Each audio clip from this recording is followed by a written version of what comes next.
As everybody knows here, we are here today talking to 3 agents that closed a total of 57 deals from online leads. And so, as I mentioned just before we started here, we are going to get you guys to ask your questions in the chat, right, Crystal? Chat or the either the chat or the Q&A section, because it'll highlight, and then we can either Perfect. dismiss the duplicates, but note who's doing it. Yeah. Okay. So we'll follow as much as we can. Ask your questions. Please know that we're not going to be answering questions until the very end. The problem is that the webinar is going to be way too long with the number of people that we have in order to be able to answer questions. So we'll get them all at the end. A lot of the questions that you have are going to be answered in the webinar itself. So we've already placed a lot of the common questions on there, and we've got Beverly with us. Yes, Beverly, how are you? I'm great. How are you? We're doing well, doing well. Thank you so much for joining us. I'm just actually doing a quick intro here. We've already started the webinar. Thank you so much for joining us. As I mentioned, ask your questions. We'll get to them by the end. We're also going to have some polls get asked throughout the webinar, and starting with the first one now. So please take your time and just answer some of the polls that we have there. That would be great. It just tells us a little bit more about you guys and so on and so forth. So first off, we want to introduce who we have here. So we have myself. My name is Otto. I'm the CEO and founder of AgentLocator. We have Beverly Ruffner with us, who's known as the queen of calling online leads. Beverly, how did you actually become to be known as the queen, and what did you do before real estate? I failed at it horribly in the beginning is how it happened, and I had to get better. So I had to keep listening to my conversations, and that's just all I did. I didn't have a choice. I had to get over the fear of the phone because my fear of not succeeding was greater than my fear of the phone. Great. That's a great insight. What did you do before real estate, just out of curiosity? Well, quick synopsis, I owned a hair salon, and then I went from hair salon I was a stay-at-home mom that was a major couponer. And then I did Pampered Chef, so I was in direct sales, and then I went to real estate. Awesome. Perfect. We have Michael England with us. Michael, so Michael closed, he's from Remax About Town. He closed 23 deals in 13 months. Michael, what did you do before real estate, and how long you've been in real estate now? Well, first of all, I closed 25 deals in 13 months. Otto, thanks. Since the last time we talked. 2 deals since the last time we talked on top of that, which is going to mess up my numbers a little bit because I created some numbers, but that's incredible. Yeah, thank you. Sorry about that. But yeah, so I was in car sales, as you know, before real estate. I've been in real estate for about 8 years. And the beginning of my real estate career, I was knocking on doors, door to door, and not a lot of my car sales clients really believed that I was a successful real estate agent after 1 week of having a license. So I had to meet some fresh people, and so I knocked on doors quite a bit, and then did a lot of referral business, and really only started with these online leads just a little bit of over a year. 13 months ago, yeah.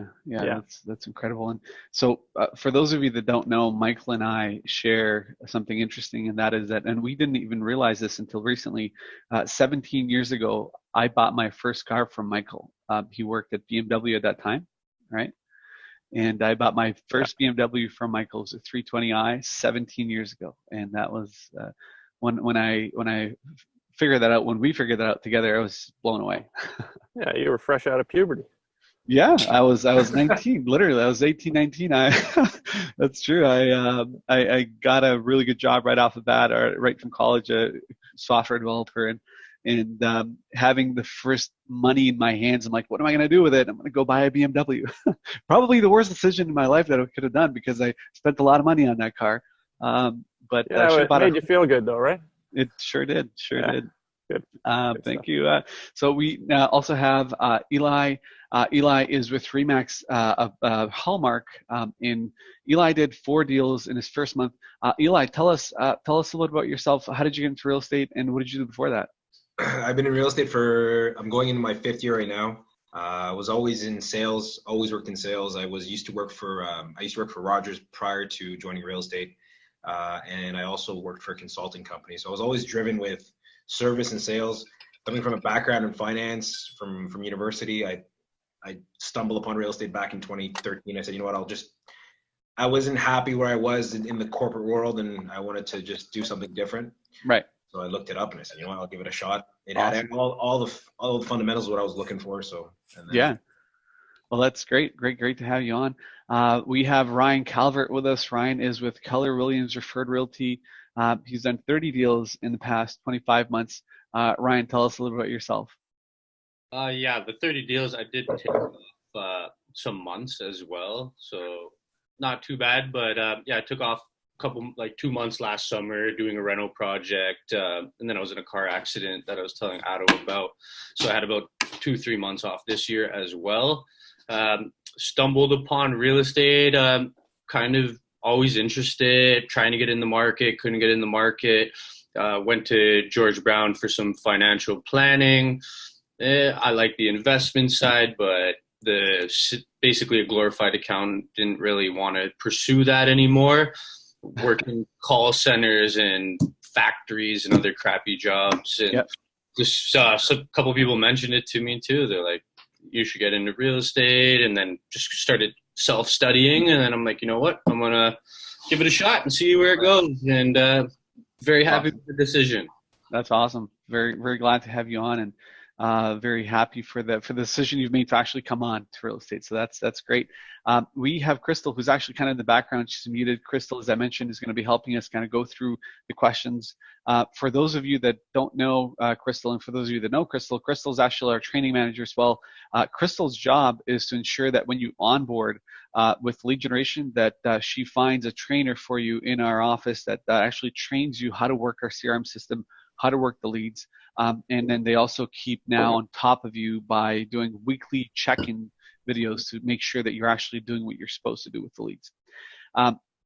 So the first thing that I want to do, kind of introduce AgentLocator. For those of you that don't know who we are a real estate lead generation company. We're based out of Canada. We work with agents across the United States and Canada.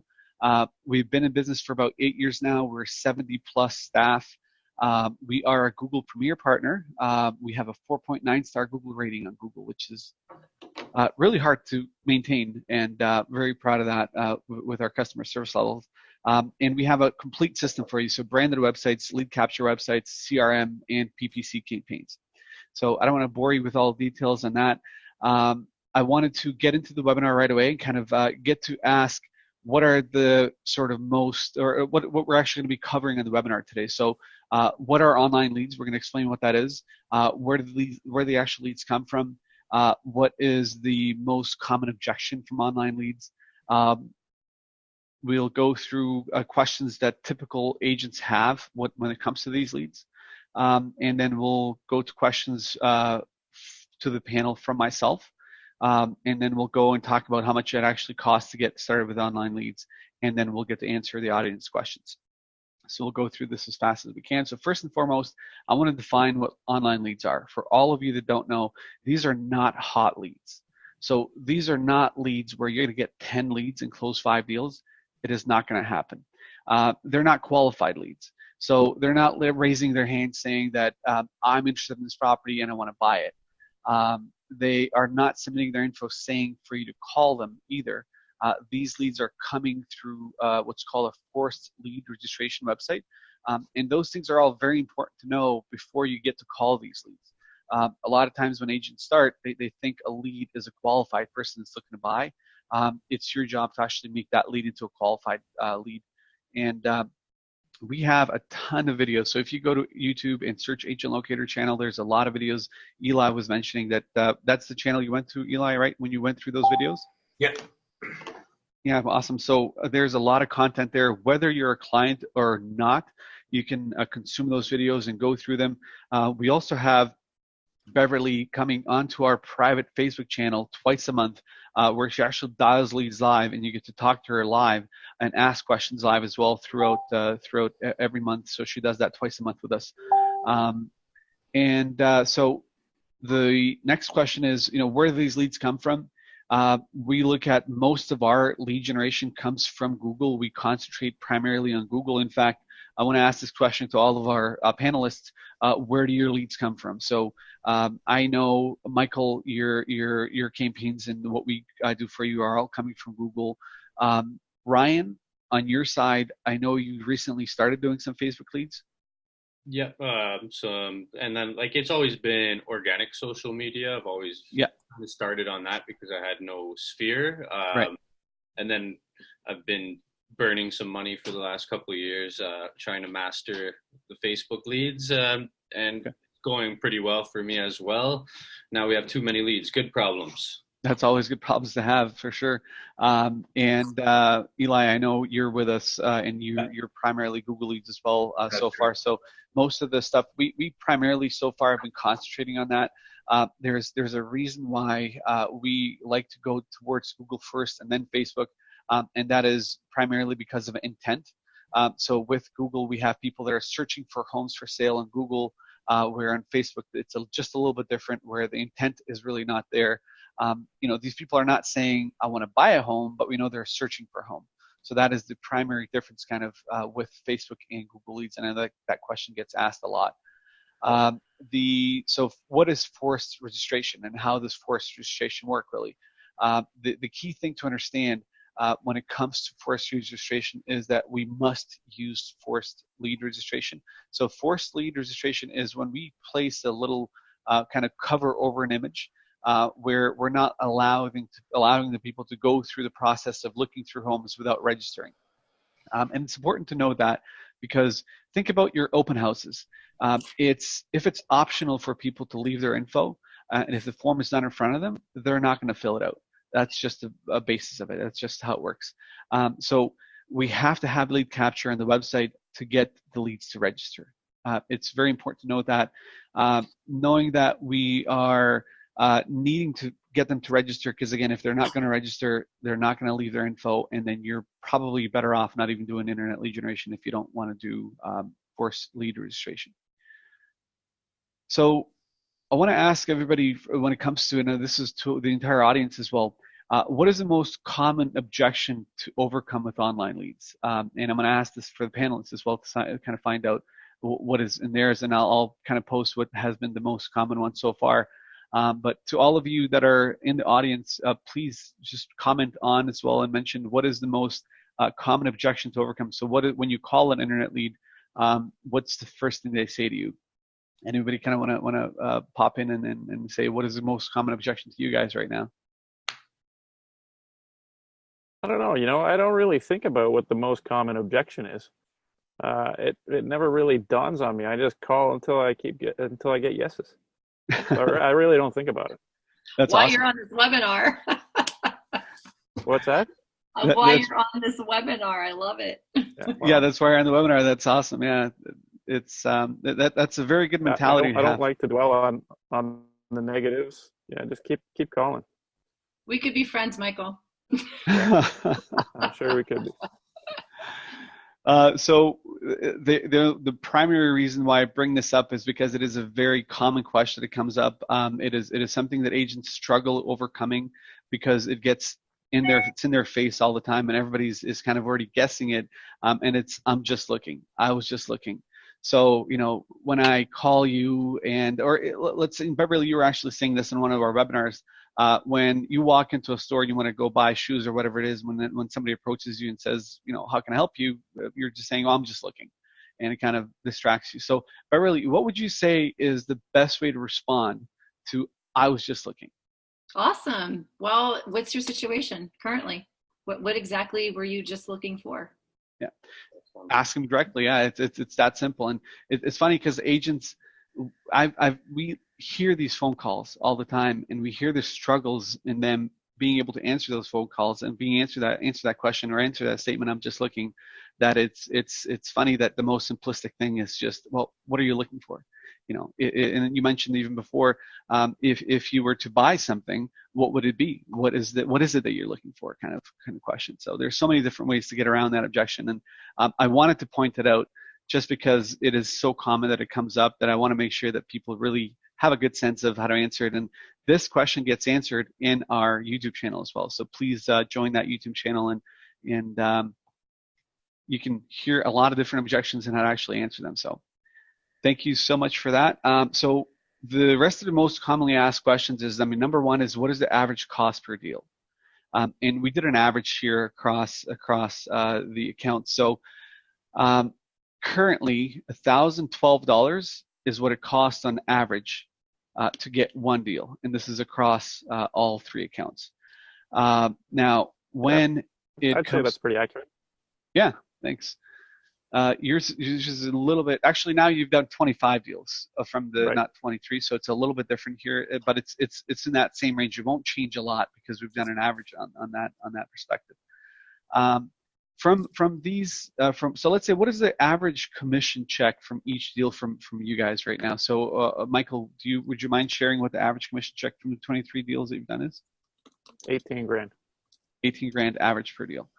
Ryan, what's yours on average? Last year was beautiful. This year, I'd say 12, 13 grand. Okay. 12, 13. Eli, what's yours? Last year was about 20. Mine's of course is very minimal because it's only based on 4. I think the average is about maybe 6 or 7. 6 or 7,000 per deal. Okay, so those are much smaller deals in your end. Yeah. Okay.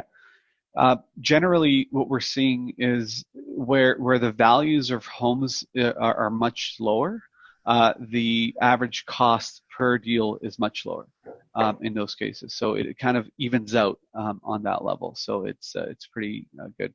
So that kind of answers a lot of the questions that I know that a lot of agents have that question. And now, how many leads does it take to get one sale? On average, taking Eli's into account, and as mentioned earlier, Eli to do 4 deals from 71 leads is typically not very common. But taking him into account is 48 leads, and excluding him, it's 63 leads to get one deal. Now, we get questions where agents are not converting at those levels. They're not capable of converting, 1 out of 50 deals. Sometimes they're converting 1 out of 300 deals. What would you say is the most common? And Beverly, this is more for you because I think you've worked with so many agents in the past that you kind of know what their problems are and what they lack in. And Michael was just saying earlier that for him, he just keeps calling.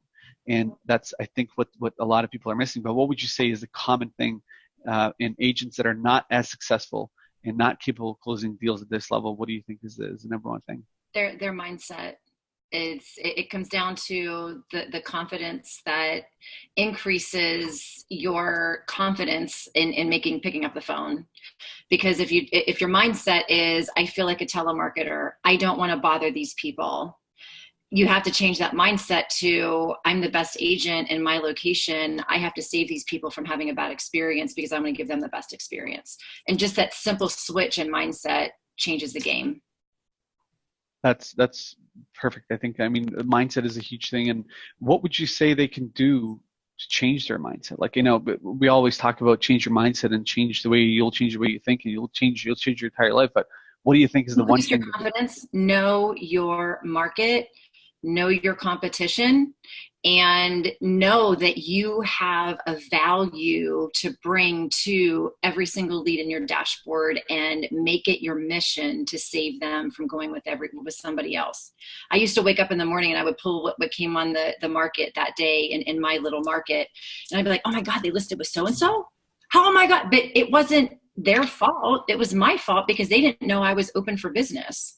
So It's our job to present to people, to get to them. And the only way we can do that is text, email, phone calls. And, I saw it in the chat, people say they don't answer the phone. Well, my question is, how many attempts have you made? Because the average agent makes 1. And we got to, really realize today, the day of robo-dialers, you have a negative out of the gate because people look at that number and they're automatically defensive and they don't want to have that conversation. Right. If you have a lack of confidence, it's going to come through because you only have seconds to turn that conversation for them to say, I want to have this conversation. That's awesome. Thank you for that. That is definitely helpful.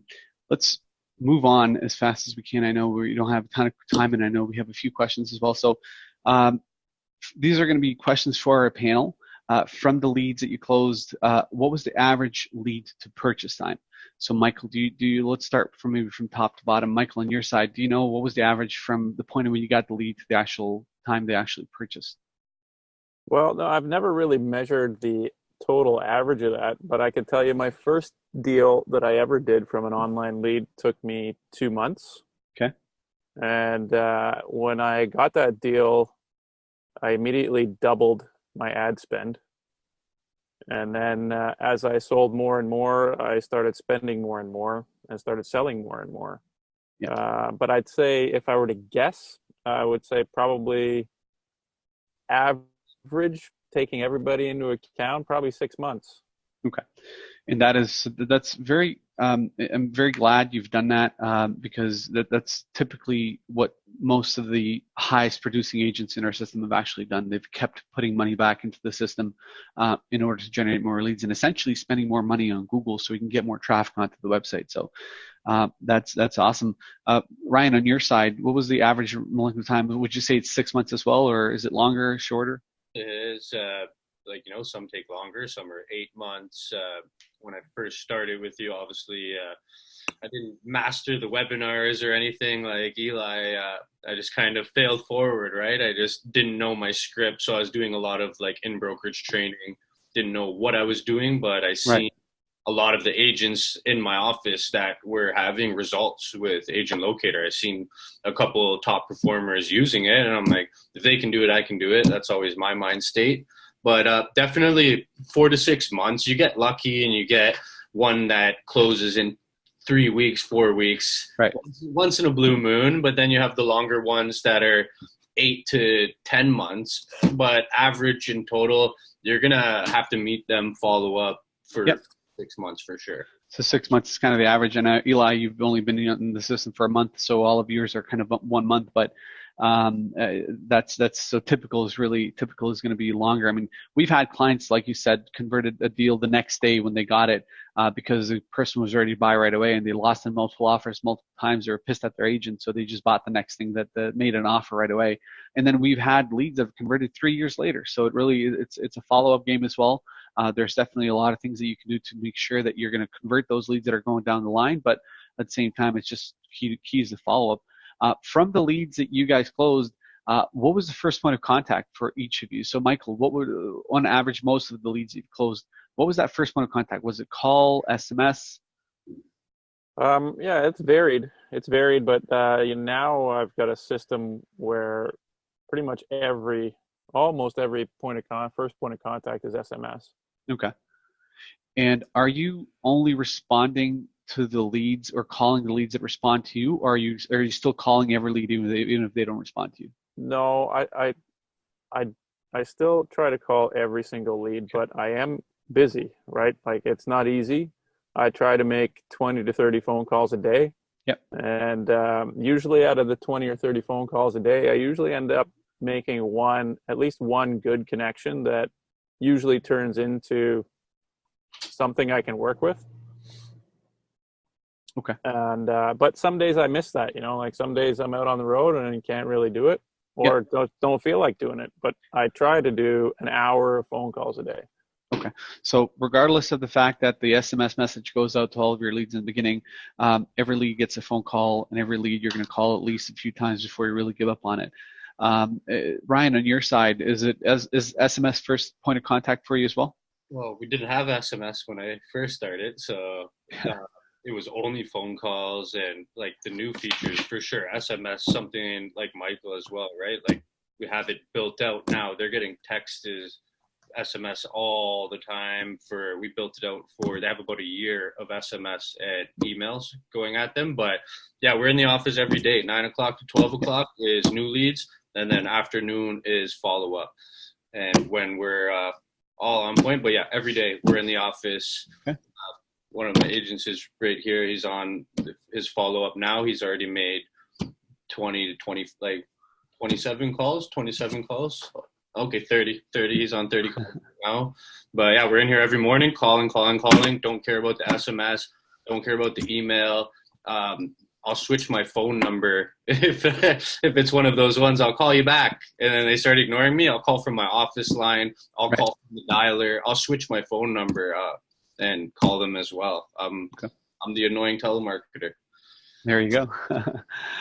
Eli, on your side, is it the first point of contact? Is it SMS goes out first? SMS, yeah, just because I joined with the new program, so. Yeah, and then you make your phone calls. You still call every single lead as well, right?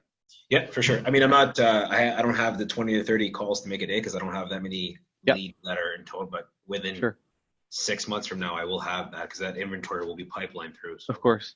So this is a point that I want to come across with because we see the stats in our CRM system. We know who's making calls. We know who's not making calls. And yes, sometimes people use a different system to make calls, but we see them using the system making calls when they do, but they're still not calling every single lead. It is dreadfully important that you call every single lead, and that's one of the other reasons why you're not converting at the level that you should be, is that if you don't talk to them, you're not going to be able to close them. So I'm not sure if I actually answered some of these. Do you use first SMS? How fast do you call your? So how fast do you guys call your lead? So from the point of when the lead comes in, how fast do you get on top of it? Michael, on yours?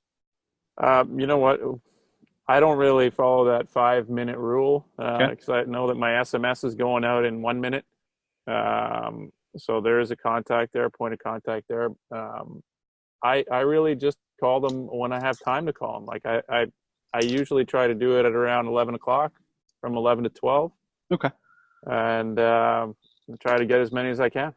Great. That's so from Michael's part is he's not calling a lead immediately. For those of you that think you have to call that lead immediately, you don't. As you said, that the SMS message does go out and then tries to get those that actually do respond back. Right now, for those that do respond back to your SMS message and you get that SMS message to your cell phone, do you start corresponding with them? Yeah, right away, if I can. Yeah. Perfect. Yeah. Ryan, on your side, are you calling leads right away, or you're waiting?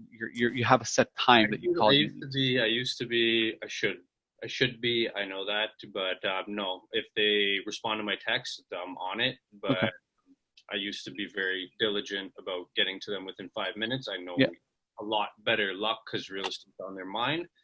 But no, I haven't been. I've been. If they respond to my text, I might switch it to a phone call. But I've been just going in the morning. Calling, then that's basically it. Calling in the morning, follow up in the afternoon. Awesome. Eli, on your side? I try different times, to be honest. So when a lead first comes in, I get the SMS that's really navigating the point of contact. Right. And if they're not replying to the SMS, then I'll start calling at different times, just based on also one of the past webinars I watched from Beverly. If you call at the same time every day, the chances of you getting that lead it's going to be a lot less. So what I do is I try to split it up between different times. Awesome. Perfect. There's a common denominator here, Edo. Have you caught that? Consistency is key. Consistency. I think anybody who's consistent enough that has the just ability to dial and actually work the leads, which is calls. I mean, calls are key for you to be able to make this happen. There has been questions in terms of what percent of leads that come in are fake, or how do you deal with fake leads or leads with no numbers?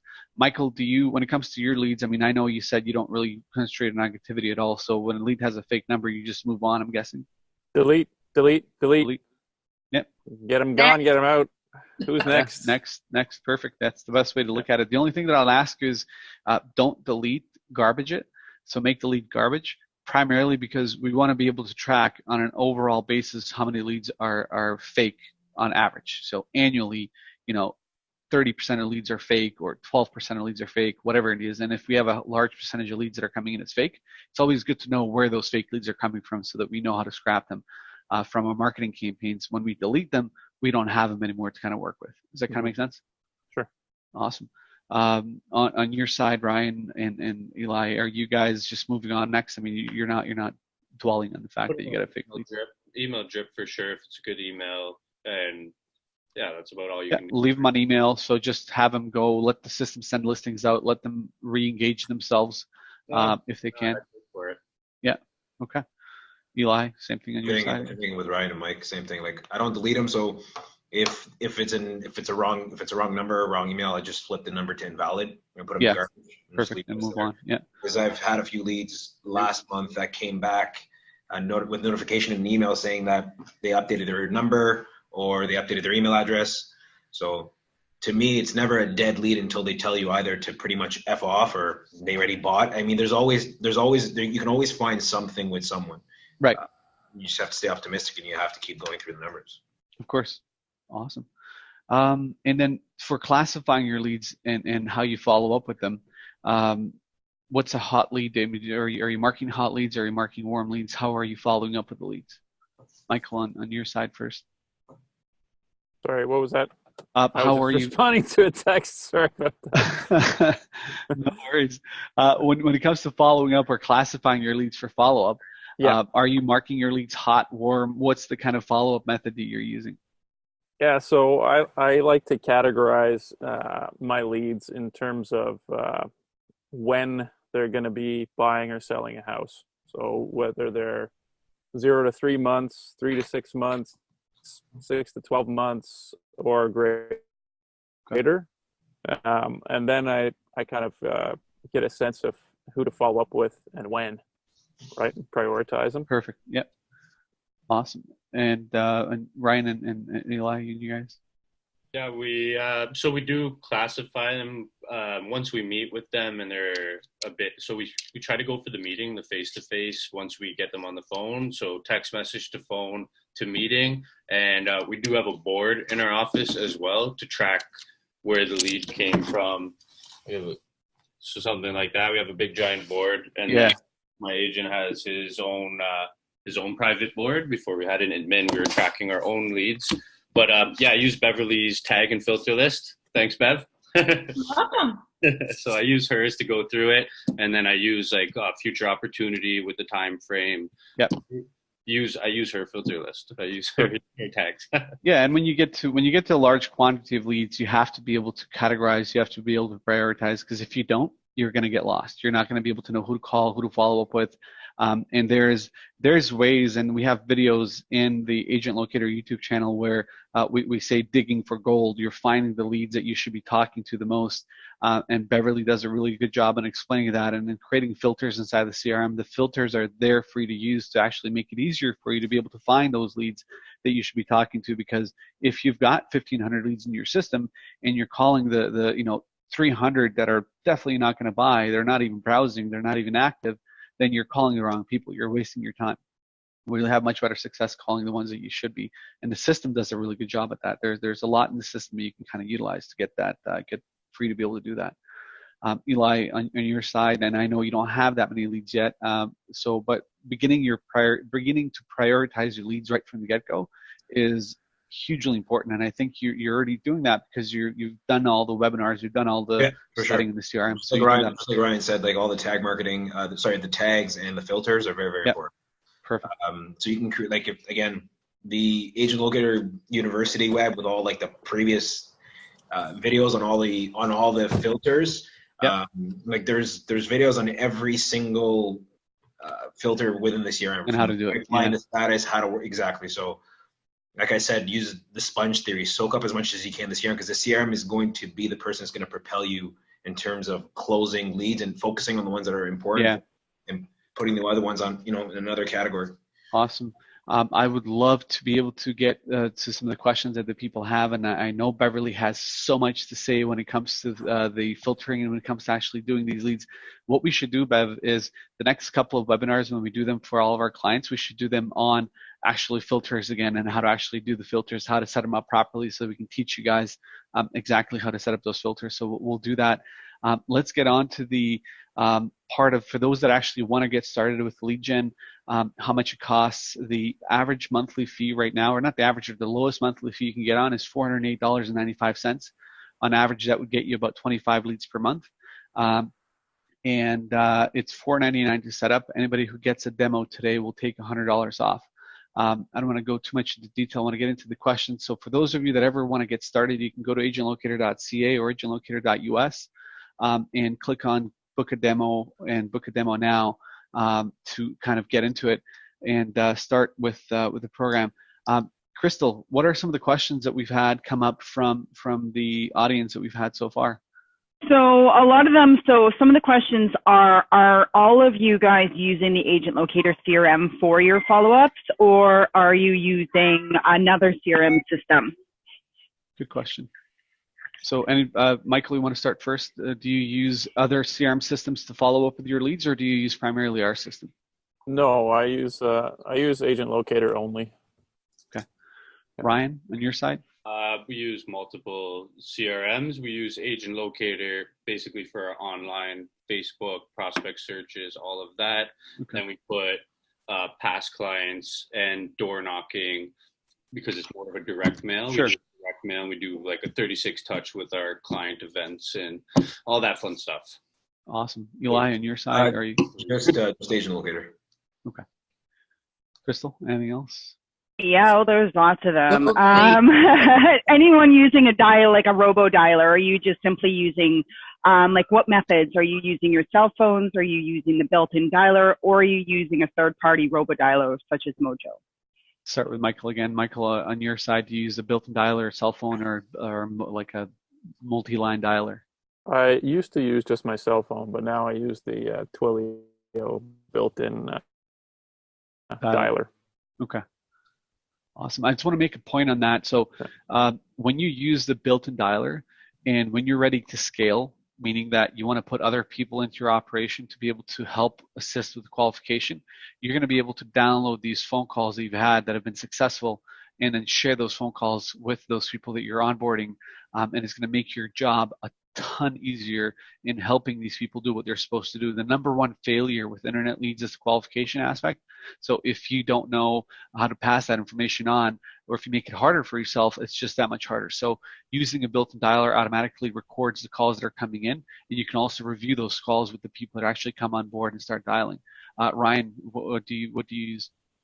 Funny that you're saying that, because we literally have been discussing that for the last week or so, and we're trying to transition over, but just because I came from the old system, so old habits die hard, right? I just phone, but we're trying to switch over. Exactly. So now I didn't really realize that.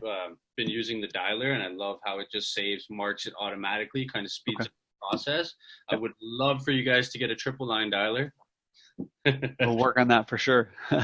Yeah, so awesome. It's just good, right? Because you don't know where the weakness in, you can find out your own weakness, but for us to track like our agents, like what's the issue? How come you're not closing at this rate? We're trying to move it over, because then we can see how many dials you did a day, how many calls, and then if you're setting appointments, we track everything, and then we even have like a little tracker sheet as well, so we're tracking everything. Okay. And yeah, it definitely helps. So we're trying to switch over, and I do see the benefit. And perfect. So then it's just cell phone and dialer kind of on your end.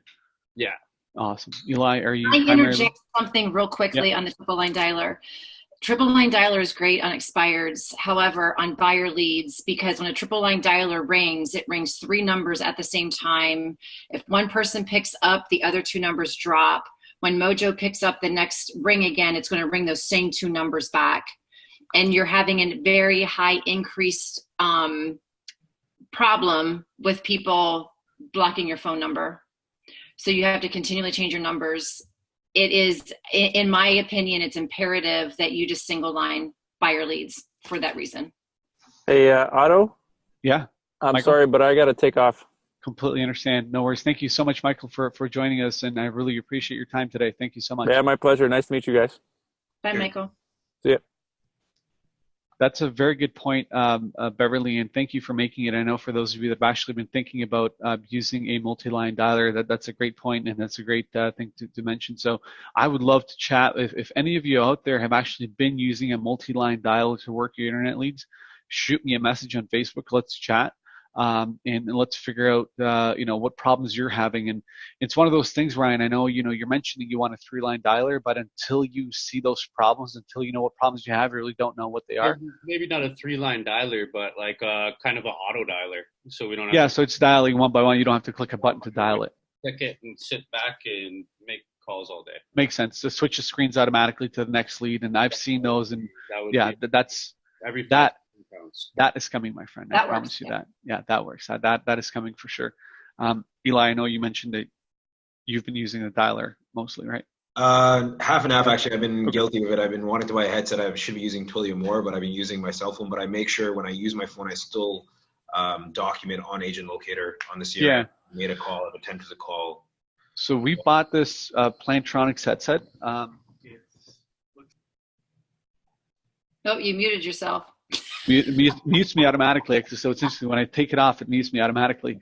But this headset is one of the best headsets I've ever had.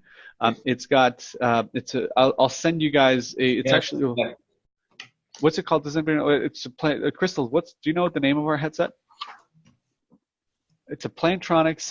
Maybe message somebody on Skype to find out. Yeah, it has automatic muting. So not muting, automatic noise cancellation, which is awesome. It has. Is it muted, Ryan?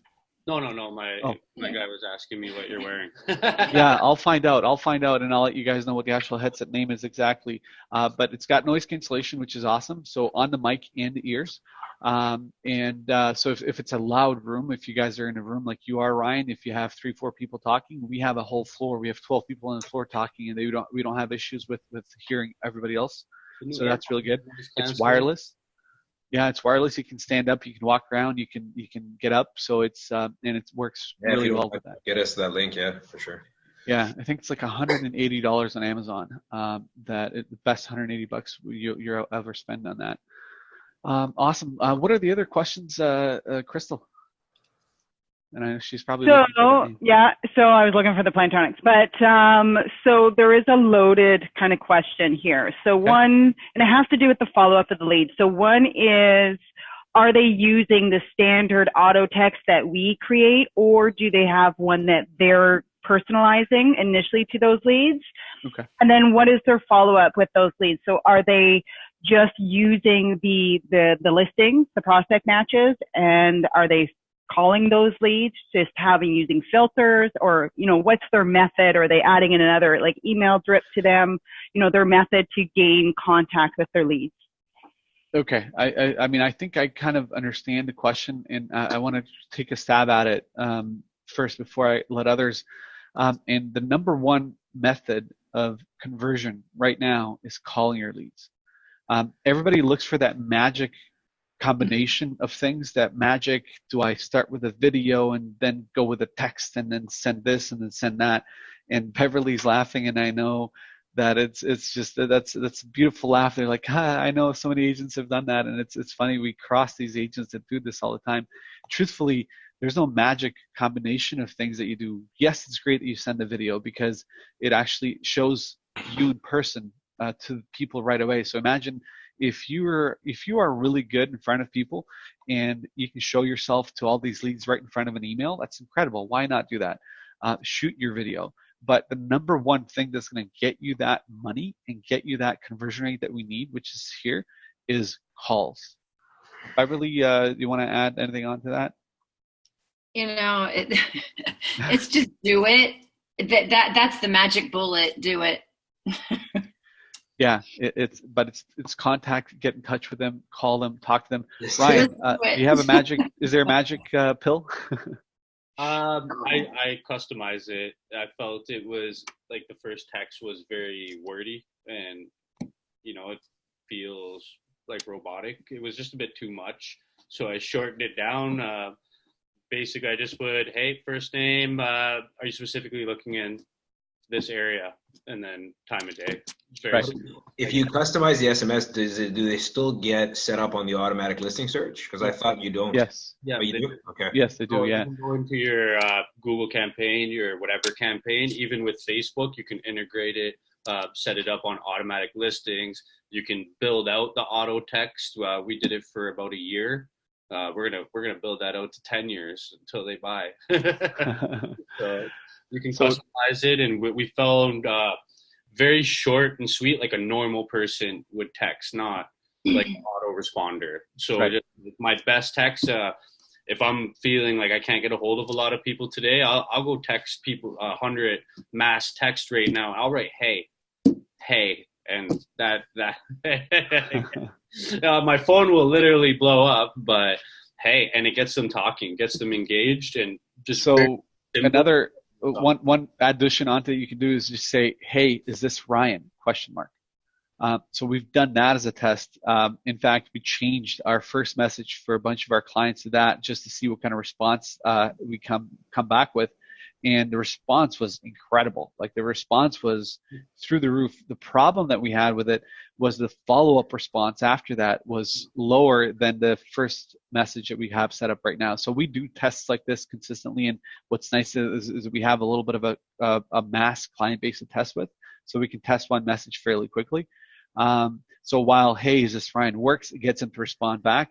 Unless you're really good at talking to these people and actually going forward from there, you lose them because they lose trust in you right away, kind of thing.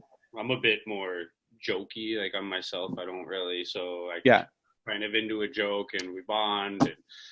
And just my kind of style, right? With everyone, you just have to be yourself and whatever works for you. And we test out different messages as well. We don't have as much of the pool as you, but we test out different things. Of course. And those are more for people that we have been harassing, calling, emailing, and I want to get them talking. So we'll just give them a little jab. That's great. Eli, your message, I'm guessing, because you asked that question, your message is just automatic. Is the one that we have built into the system. Yes, the automatic one. I remember I thought I had email support. They told me something that if I customize the SMS campaign, it won't integrate the automatic listing search. So I left it as the customization one. I left it as that's definitely not. I do apologize for that. I'll look for that ticket to find out which rep said that, but we'll make sure that they're informed. That's not true. It'll set up the leads automatically as well. Perfect. Awesome. Crystal, any other questions? Yeah, so I do have one which is good with respect to the lead campaigns in general. So one person's asking, they have two realtors already working with AgentLocator, targeting leads in their area. Is that going to affect them and the leads that they're getting? So that's a common question where when we do PPC campaigns for, let's say, 20, 30, 100 agents on Google, right now, Google has, let's say, 5-6 spots for advertising, and Google automatically rotates everybody's ads. It gives everybody a fair shot in terms of getting the lead. So it's not that we are, the leads are going to multiple agents. Your ad shows when it shows for that person that they're searching, and when somebody else searches, it shows somebody else's ad. So I hope that kind of answers the question on that part. It's just a rotation of ads that happen throughout the process. And we're also not the only ones that are doing this. There's a ton of companies that are doing this as well. And everybody goes into the same rotation on Google. It really isn't any different on that. I hope that answers the question. Perfect. And then this one might be a little bit more for Beverly. So there's people where they're calling the leads and no one ever answers. Is that normal? And how many attempts do you call somebody before you delete them as no contact? I'm going to let Ryan and Eli take that one first, because they're doing it. You got to listen to the people that are actually doing it and closing and converting. So my attempt is I create filters, so then I make sure, I think it's 7 or 8 calls. And then if they don't answer me within the 8 calls, then they go into another filter. Then I reach out to them once a month. But then I just, sometimes because I don't have any leads, because I've only been doing it for about 2 months now, so I run out very quickly. Then I'll just maybe send them an email, put them on a drip campaign, send them a random text. Like Ryan said, sometimes it's just, maybe they're just texters and they don't want to answer your phone. But always put those filters into place. So then you know that once you've tried to put an attempt of somebody trying to reach them 7 times at 7 different times and different days, and there was no success, you put them in another filter, then you're focusing on better quality leads that will have the ability to talk to you and possibly work out a deal with you. So I want to just make a point to that, to what Eli said. So the CRM is your friend. And the way that you talk right now, Eli, I'm like, yes, you've gone through all this stuff, and I can see now you've gone through it because he has a system. Yeah, he's got the system packed down. What Eli said, it's not perfect, but I mean it works. Yeah, it's great, and you're going to improve it down the road as well. But just imagine this, guys. Eli has it set up currently that he will log into CRM, pull up a filter, and it will literally show him the leads he has to call today.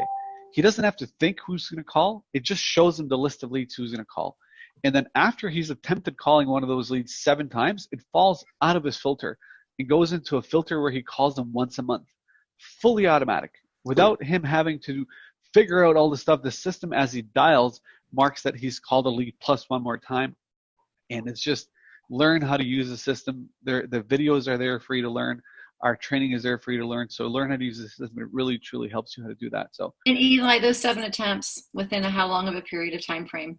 I think one of the videos I had watched from your past webinar, I think it was 14 days, if I'm not mistaken. It's amazing how the system works when you work it. That's awesome. Great, Brian. Are you currently set up that way?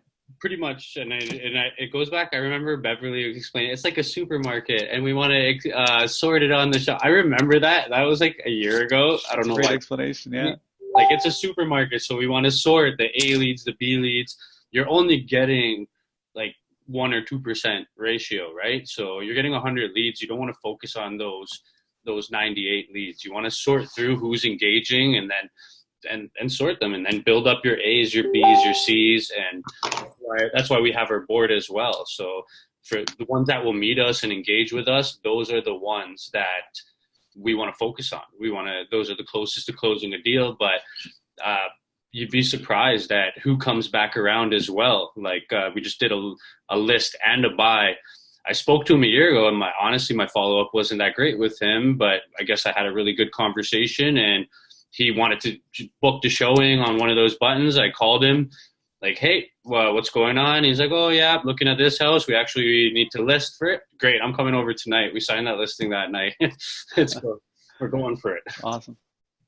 Awesome, Crystal. Any other? Yeah, there is. So I want to be respectful of time. Yep. Just I want to ask Brian and Eli and Beverly as well. How much time do we have? Do you guys have another 10, 15 minutes? Yeah, about another 5 minutes, give or take. 5 minutes. Awesome. Yeah, 5 minutes, give or take. 5 minutes. Okay, Ryan, 5 minutes as well. Okay. Perfect. So we got 5 minutes. Yeah, let's go through as many questions as we can in the 5 minutes. Awesome. Yep. So some of you have additional drips that you're putting individuals on. How are you spreading out those drips? Like how frequently are you touching those leads, and what kind of information are you including to get that lead to respond to you? So the question is based on email, and they're relying on email to get to respond to leads. So I want to say the primary conversion point is not going to be your emails. The email drips are going to be long out. Those are leads that you're going to be getting that are 2-3 years out from buying, and that's what you should be concentrating on your drips. That's where your drips are going to actually get some of those leads to come and buy. It's not going to get those leads that are going to buy in the first 6 months, 7 months. That is not going to happen with your drips. Believe me. Those are you build out your drips for your long-term leads. Yes, we have clients all the time converting leads from 3 years out. And so on and so forth. But that's the drips. So I just want to get past that question and move on, because I don't even, we want to be respectful of their time and maybe answer a few more questions. Crystal? So the just looking, because we know that's the most common objection. When you have people that are just looking, and whether or not you're able to pull those layers off to determine what that actually means, how do you follow up with those people that maybe give you more information, or perhaps they just say they're just looking and the agent wasn't certain as to how to pull those layers off? How often would you follow up with those just looking individuals? I want to let Beverly answer this question, but I want to also say that there's 2 primary things you need to determine in the lead. So there's the motivation and the timeline. I need to figure out when are they looking to buy and why are they looking to buy. And if I can't determine those questions in my first phone call, then I'm just going to go put them back into my 7-day pipeline. I'm going to call them back again just so I can ask those questions, because those are 2 answers are going to help me determine how much of a follow-up I'm going to have with them. Beverly, would you agree with that? And that's why the filtering is so important, because you have to know, do they own, do they rent? What is the reason that they would make a move either now or in the future? Once you know that reason, you can determine the urgency. And then you can determine, are they a task because they qualified for time on my calendar because they're an important high priority lead? Or am I just going to park them, as Ryan was saying, on the shelf at the grocery store and put them in the right aisle so I can shop them later? Right. Awesome. Next. Let's do maybe one more question so that I want to be truly respectful. Thank you guys so much for doing this. And Let's do one more question, and then for those of you that have questions later on, I can try to stay on a little bit longer past them and help answer questions that I might be able to. Crystal, go ahead. So this is just with respect to the panelists as to what they're currently spending on and their target areas, like their geographic areas that they're targeting, and how long it took for them to gain their first, I guess, serious buyer where they're getting them under contract. Okay, so for Eli, we know that it took it only a month for him to actually get deals out of the system, which is incredible. Ryan, what was yours like? Long. It took me a very long time. I didn't know my scripts. We didn't have the tagging, the filter, anything, but I'm hard-headed and I never quit. So yeah, it was about 8 months. 8 months before my first buy. I was spending $250 a month, the very like basic. I feel when I jump from tier to tier, like 250 to 500, I'm not going to go from 250 to 350 because the management fee goes up. So when I go from 250, I want to go to 500, and when I go from 500, I want to go to 1,000. Like I want to go to the top of the next tier because I add in AgentLocator's management fee to my cost per lead. So if I only go up $100 and it doubles my cost, it doesn't make sense to me. So I was only spending about $250 a month. I had no idea what I was. So before you closed your first deal, you were spending $250 a month for 8 months, and that's when you kind of got your first deal within that 8 month period. Okay. It was a $950,000 buyer, and then I ended up listing his house for $950,000, and then kind of after that, it started going like. Well, that's where you create a trust in the system, and you're like, this works, and I can do more, and I can get more out of it, and then you started following up. And really, truly, I remember you because we were working very close together at that time, and it was off of something that. You came to my brokerage, and we were speaking, and then I harassed everybody with questions. So, I caught you in the hallway before you could escape, and picked your brain, and then we just connected. We clicked, yeah, absolutely. And guys, I truly want to thank you for your time today. I'm going to stay on, and yes, so the headset, before we actually leave, the headset is called Plantronics Voyager Focus. So Plantronics Voyager Focus is the headset. Thank you all so much for your time. I truly appreciate your time. I will stay on for answering a few more of these questions. If I don't know the answer, I'll tell you, and I'll try to find the answer, and we'll email it to you. But again, thank you all so much. I really appreciate your time today. Thanks, Otto. I appreciate it. No problem. Most welcome. Bye. Bye. Bye, If guys. anyone has any questions, they can always reach out to me as well. I'm always happy to help, pay it forward. My Instagram's Own a Toronto Home, and my name is my Facebook name. But yeah, I'm here anytime. I really appreciate that. Thank you so much, Ryan. You've been incredible. Thank you. I really appreciate everything you've done. Bye. Bye. Have a good one. So for those of us that are going to stay on for a little bit longer here, I have probably another 15 minutes myself that I can stay on and answer a little bit more questions. When it comes to Michael, he mentioned that himself, that he started on the $250 a month plan, and then when he closed his first deal, he put money back into it to grow that budget to spend more money. And then he's done that consistently to kind of put the money back in and get more leads.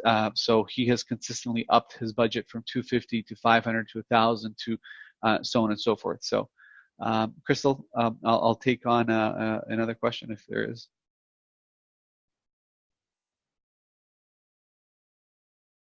I hope Crystal hasn't left me. I'm right here.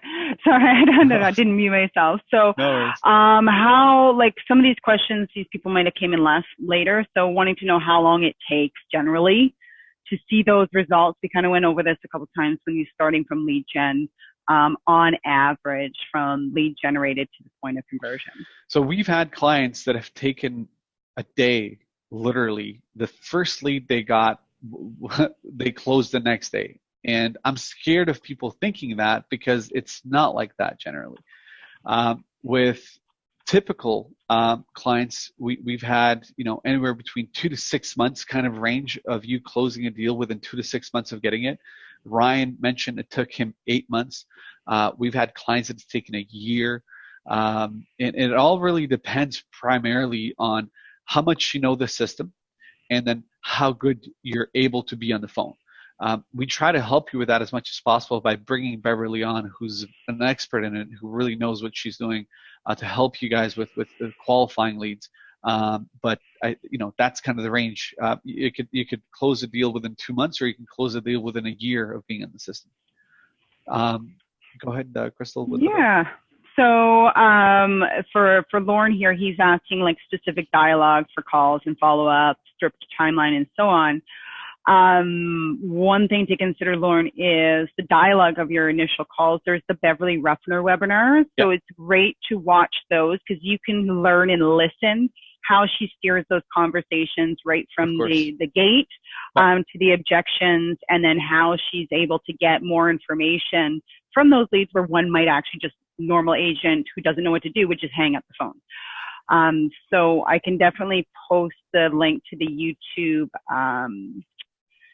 playlist. Yeah, that's a great point. So I also want to kind of mention to Lauren, Ryan has offered himself as well. You can reach out to him on Facebook.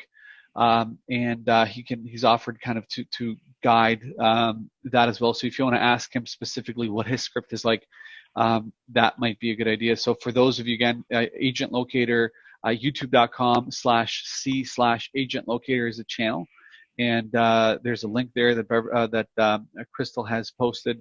And then if you go to videos, you will have a list of all the videos, and then in a lot of these videos you'll hear how that conversation gets started, how she starts a conversation, what she says to them, and so on and so forth. Some people are asking, so they're getting a lot of leads that come in, low caliber leads, like under 300K budget. Is there a way, is it normal, and is there a way that we can increase it so that we're not just getting all the low end buyers coming in? Yeah, I mean, it's common that we're going to get leads all over the place. So we're not going to have leads coming. They're not all going to be $1 million buyers. It's a range. Again, a lot of times we see these complaints from people that first come on the system because they haven't gotten a range of leads. They haven't gotten 100 leads coming in, and the few that are actually reaching out to might be 300,000 in range. But you got to give it time, and you got to give enough leads to be able to get enough flow to actually get to the ones that are a little bit of higher range. So it's definitely not where you're going to have 100% of your leads coming in the lower end. Okay. Perfect. I'm just going through all the best way to reach your leads. I think they all kind of discussed on that. They touch base on, they all have different, but texting initially for a lot of them, but calling your leads 100%. Every single one of those guys and every single one of the clients that I know have had success are using texts. It's not the only thing they're doing, but they're using text. They're using SMS, where it's the first point of contact. It's built into the platform, so why not use it? It's there. Why not actually take advantage of it? It definitely makes sense, and it helps a lot with the conversion aspect of it. Some people don't want to talk at all in the beginning. They just want to text. And I mean, in fact, there was I forgot his name. My God, I'm drawing a blank now in terms of the guy. But anyway, he stood up in front of a room of 50,000 people, and he asked a question saying, "How many people here hate when another human being calls them? Raise your hand." And much more than half the room raised their hand saying they hate it when another human being calls them. So that just says that the millennials, especially, everything on from millennials is used to texting. So beginning that conversation and beginning that aspect of conversion with them through a text helps so much more. But that doesn't mean that you shouldn't call your leads. You should 100% call every single lead that you have. Is there any areas or regions that tend to produce better leads? Like, are there better areas to target? Yeah, absolutely. So outside of big cities, so when we look at big cities, we typically have a higher fake ratios in bigger cities. So Toronto, Mississauga, in Florida, I want to mention, and even in the United States, if we're finding cities or even communities that are outside of the big cities, the cost per lead generally is lower, and then the quality of leads is better. I've tried to analyze and try to think about why that might be. I truly don't know what the exact reason is, but my venture to guess is to say that people in bigger cities are much more busier. I think it's a much faster environment. I think there's a lot more competition in bigger cities as well. So it's agents that are searching for this and then submitting fake leads to you. I've seen the more of this, the more agents there are, the more of this we're going to have. So I hope that kind of answers the question. Perfect. And then recommended monthly budget. So all these panelists obviously had different spends. What is recommended to see results sooner rather than later? Well, $1,000 a month minimum if you want to see results sooner. $2,000 a month, $5,000 a month. I mean, I hate to give a budget because the budget is completely up to you. However, the best thing for you is to understand how to use the system and how to call the leads and how to talk to the leads before you spend $5,000. Figure out how to actually work the leads. Figure out how to use the system. So that is the number one thing that you should do, and then start spending. If you have the money to spend, start with $1,000 a month on Google. You know that your total cost on a monthly basis with that is going to be about $1,500 a month total, I believe. But start with that. You're going to get a good number of leads coming in, and as long as you're calling those leads, I'm fairly certain that within the first couple of months you should be on the way to your first deal if you're doing a follow-up, if you're doing your calls properly. Transferring leads from another CRM to AgentLocator, is there a service or a cost that you offer to get each lead on a search? Great question. Yep. Yeah, great question, and then I'll answer it. So when you export your leads out of another CRM system, so if you guys are using, Commissions Inc., Boomtown, Conversion, you name it, there's a bunch of them. In fact, all of those that are considering even using us, if you're not using us, I hope that you go out and research and look at all these companies that are out there, and before you even come to us, and get a demo from each of them to see what they have to offer. I'm saying this because I know in the end that you're going to come to us because the difference in price that we have is just unbelievable. We're a much better competitively priced product than any of these services out there. Now, when you're exporting your leads out of Commissions Inc. Or Boomtown or any of these providers, the biggest issue is the fact that when you export the leads, you don't have the criteria of what the people are looking for. So we don't have the actual criteria, and none of the systems export this. Even our system doesn't export it because it's very hard to export that information. However, what we do have is when we import the leads into our platform, we have a system that automatically sends an email to these leads that have been imported saying something like, "Hey there, John, I just want to let you know that the domain name that I've used before to browse through properties is no longer going to be available. I've set you up with an account on this new system. Click here to start searching through listings, and you'll be able to access everything like you did before." So when the lead goes to the website and starts looking through the listings, they will automatically be set up on a prospect manager, and they will automatically be receiving listings based on what they're looking at. That's the way that we've set it up so we can actually get them set up on listings. And would you also say, so Facebook, so Ryan wasn't on, or he had gone before he answered this, the quality on Facebook of leads versus Google Facebook leads, do we find it takes longer to convert a Facebook lead than we would a Google lead, and why? I wish that I would have one of the panelists on that can answer that question that have actually tried Facebook leads. I know that Michael and Eli are not on Facebook leads. Majority of our clients are not on Facebook leads. We do Facebook as well, and we can help you generate Facebook leads. It's a secondary for us. The reason why it's a secondary for us is primarily because we've been testing and looking at the conversion rates over the past 8 years. We've been doing this for 8 years. We've been getting leads from every single source. The primary difference that we have from Google and Facebook is that on Google we have intent, meaning that these are people that are searching for homes for sale, and on Facebook we have, dare I say, curiosity, because we're advertising to people that are browsing through pictures of people they don't like and they respond to your ad. So the primary difference in the leads is going to be that we have intent and don't have intent. So what we love to do is we want to first go through Google, so cap out Google, meaning that we want to spend as much as we can on Google before we move on to a social platform and advertise on that. And it's not because we make more money or less money.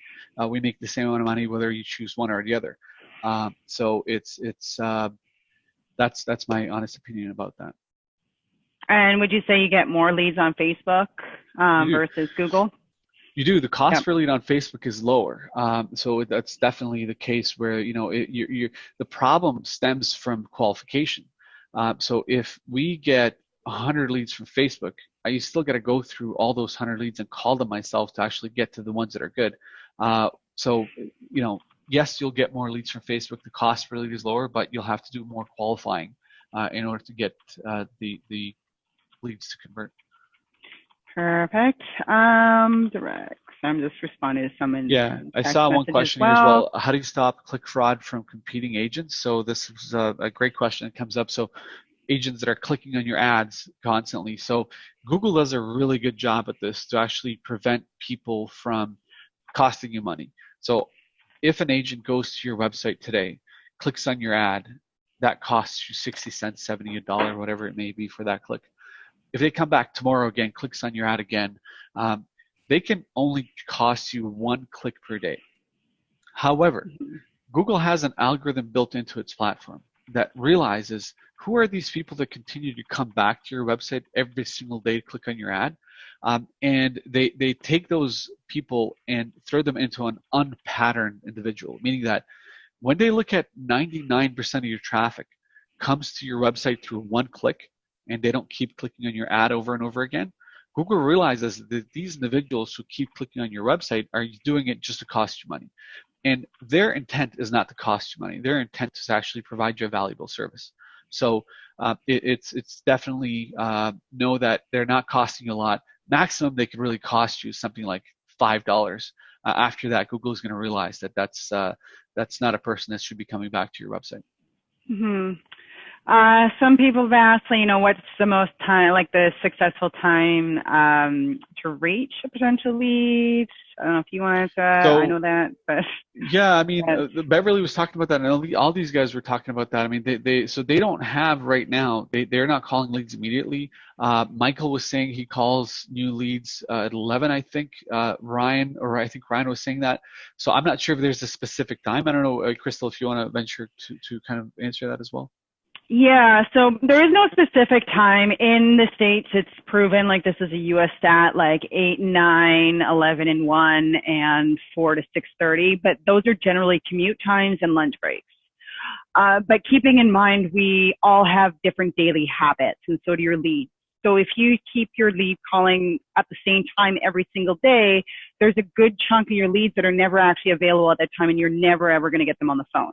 Right. So whenever you find yourself with time, do some calls and make sure it's always at different call times, because even when you watch your leads coming in, you're going to see what time they registered in. And just because they registered at 2 today doesn't mean every day they're available at 2. They just happen to be available that day at 2. Yeah.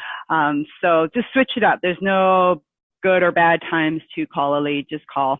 They'll let you know if you call during the day and they're not available, and then you tag them as a night call. Yeah, no, that's for sure. There's also questions. There's been some questions when it comes to other competition.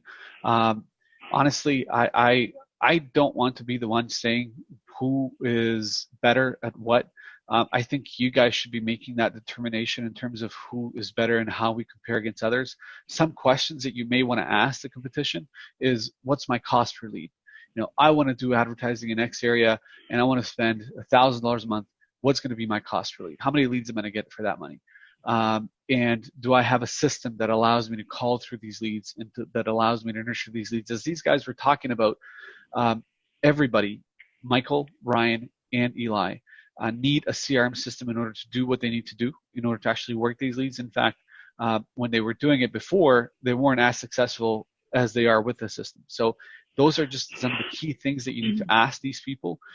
You can't ask me how worse a competitor might be than us. That's a question that you're going to have to answer yourselves.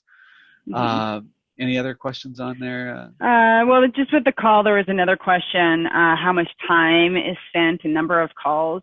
Lynn, that's entirely up to you, really, how much time you spend. If you're using the dialer and you're calling leads, we have what we call the 4-ring rule, which is about 23 seconds a call. So if you're applying that rule and using the dialer, you can actually hammer out 2 to 3 calls a minute. So if you're sitting there for 30 minutes, it's not uncommon that you can get through 30 to 60 calls, depending on how many people you actually speak to. Right. So. Awesome. Great. It's all just dependent on your usage, really. Yeah, wonderful. I really have to run. Yep. But thank you all so much for your time. If you guys have any questions after that, if we haven't answered all your questions, you could reach out us if you're a client, support at agentlocator.ca. And if you're not, and if you would like to be a client, you can go to agentlocator.ca or agentlocator.us and then click on the book a demo button to book your demo and get a tour of what our product has to offer. So thank you all so much for your time. Crystal, thank you for your time today as well. And have you all yourself a wonderful day and rest of the day. Perfect. All right. Thanks, everyone. Yep. Bye. Bye.